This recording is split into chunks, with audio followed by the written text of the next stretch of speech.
പതനത്തിന് ശേഷം ആഗോള ആധിപത്യം ലക്ഷ്യമിട്ട് അമേരിക്ക നടത്തിയ നീക്കങ്ങൾ 10ഓളം രാജ്യങ്ങളെയാണ് പൂർണ്ണമായി തകർത്തെറിഞ്ഞത്.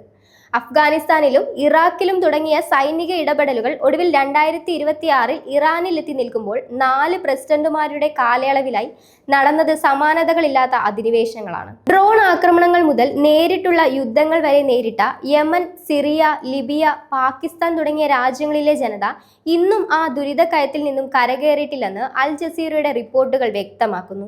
മനുഷ്യജീവനെ ഈ യുദ്ധങ്ങൾ ഏൽപ്പിച്ച ആഘാതം വാക്കുകൾക്കപ്പുറമാണ്. ബ്രൗൺ യൂണിവേഴ്സിറ്റിയിലെ വാട്സൺ ഇൻസ്റ്റിറ്റ്യൂട്ട് പുറത്തുവിട്ട കണക്കുകൾ പ്രകാരം നേരിട്ടുള്ള ആക്രമണങ്ങളിൽ 9,40,000 പേർ കൊല്ലപ്പെട്ടു.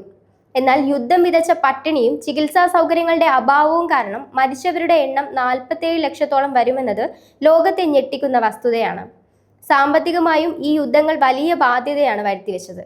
കഴിഞ്ഞ 25 വർഷത്തിനിടയിൽ യുദ്ധങ്ങൾക്കായി മാത്രം $5.8 ട്രില്യൺ അമേരിക്ക ചിലവഴിച്ചത്. സൈനികരുടെ ചികിത്സയും മറ്റ് ആനുകൂല്യങ്ങളും കൂടി കണക്കാക്കുമ്പോൾ ആകെ തുക $8 ട്രില്യൺ എത്തുന്നു.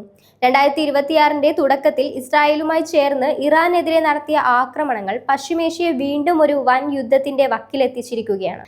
ഭീകരവാദം തുടച്ചു നീക്കാനെന്ന പേരിൽ നടന്ന ഈ സൈനിക നീക്കങ്ങൾ യഥാർത്ഥത്തിൽ ഉണ്ടാക്കിയത് കടുത്ത രാഷ്ട്രീയ അരക്ഷിതാവസ്ഥയും ഭീകരവാദം തുടച്ചു നീക്കാനെന്ന പേരിൽ നടന്ന ഈ സൈനിക നീക്കങ്ങൾ യഥാർത്ഥത്തിൽ ഉണ്ടാക്കിയത് കടുത്ത രാഷ്ട്രീയ അസ്ഥിരതയും കോടിക്കണക്കിന് അഭയാർത്ഥികളെയുമാണ്.